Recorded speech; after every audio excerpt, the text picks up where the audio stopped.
Hey everyone, welcome back. If you're diving into the world of crypto in 2025, transferring assets like Avalanche from Gemini to Revolut can seem tricky, but it's actually straightforward once you know the steps.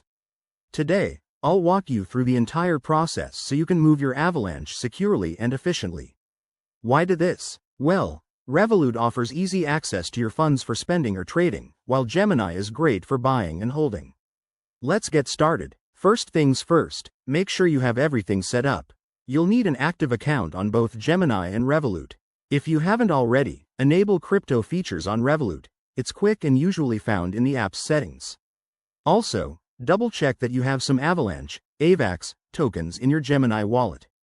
Security is key, so enable two-factor authentication on both platforms to protect your assets. Now, step 1. Log into your Gemini account.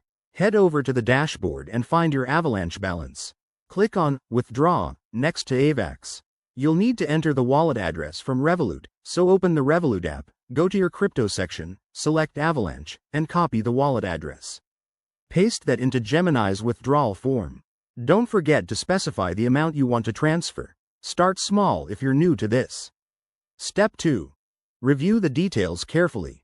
Gemini will show you the network fees and estimated arrival time. Avalanche transactions are fast, but fees can vary, so keep an eye on that. Once you're happy, confirm the withdrawal. You'll get a confirmation email or notification. After that, hop back to Revolut and keep an eye on your account. The transfer should show up in a few minutes to an hour, depending on network congestion.